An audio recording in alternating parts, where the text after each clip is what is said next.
किशोरी कमरे में माँ को बुलाने आई। माँ, चलो, सब लोग बुला रहे हैं। बेटी की बात सुनकर कमली कमरे से निकलकर बाहर आंगन में बैठ गई। इतना क्यों रो रही है कमली? कैसी हालत बना ली तूने अपनी? ऐसा लग रहा है जैसे तेरी ही माँ मर गई है। अरे सास के लिए इतने आंसू कौन बहाता है? तू तो गजब ही कर रही है, बड़ी अनोखी है रे तू। आखिर सास ही तो थी। गांव की एक महिला बोली। तू नहीं समझ सकती बिंदिया मेरे मन की पीड़ा, कहकर कमली सास की फोटो के सामने धूप जलाने लगी। सुन, कितने दिन का मातम मनाएगी? अब तुझे शहर भी तो जाना है? बिंदिया ने पूछा। पता नहीं। कमली की आंखों से झरझर आंसू गिरने लगे। कमली को देख कोने में बैठी जिठानी और नंद खुसुर फुसुर करने लगी।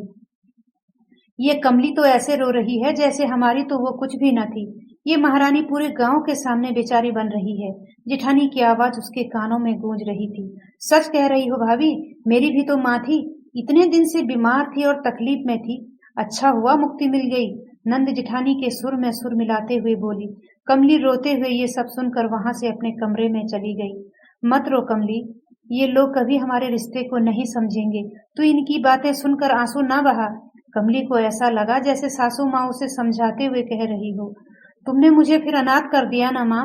तुम तो कहती थी मैं हमेशा तेरे साथ रहूंगी। तू मेरी बहू नहीं बेटी है। कमली आवाज सुनकर रोते हुए बोली।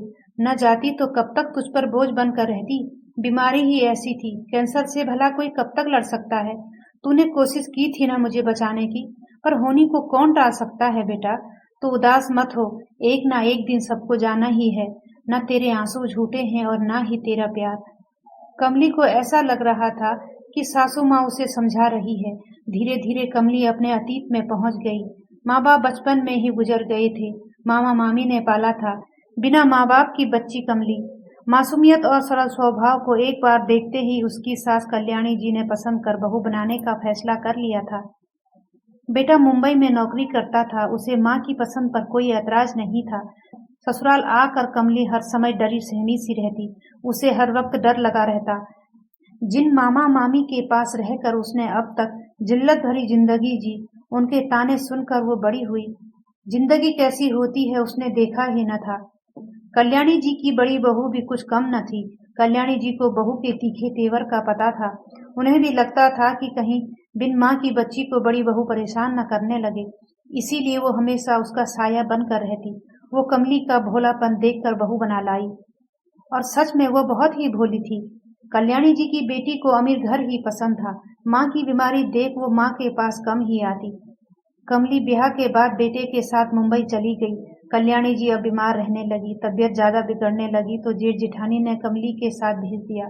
कमली कल्याणी जी की सेवा मन से कर रही थी और कल्याणी जी के प्यार भरे स्पर्श ने उसे माँ से मिला दिया, जिनके प्यार से वो सदा वंचित रही। किंतु कल्याणी जी की तबीयत दिन ब दिन बिगड़ती जा रही थी। कमली उनकी हालत देखकर परेशान होती और रोती हुई बस यही कहती। आप जल्दी ठीक हो जाइए माँ जी, आप मेरी माँ हैं, आप चली गई तो मैं फिर अनाथ हो जाऊंगी। कल्याणी जी समझाते हुए कहा करती। बहू, हमारा साथ जितने दिन का लिखा होगा उतना ही रहेगा। बस वादा कर कि मरने से पहले मुझे तुम लोग गांव ले चलोगे। कमली सास को गांव ले आई। वो जानती थी कि अब सास न बचेगी, फिर भी आस न छोड़ रही थी। जेठानी तो कहती रहती, अब क्या सेवा करती रहती है। ये मत सोचना कि सब तुझे दे जाएगी, हमारा भी उसमें हिस्सा है। नंद तो माँ को देखने तक न आई, मरने पर आकर 2 आंसू बहा गई और काम खत्म। पर कमली को सास से प्यार मिल रहा था, वो कैसे दुखी न होती। इसीलिए उनके जाने पर सबसे ज्यादा कमली ही तड़प रही थी। कहानी पसंद आई हो तो चैनल को सब्सक्राइब करें।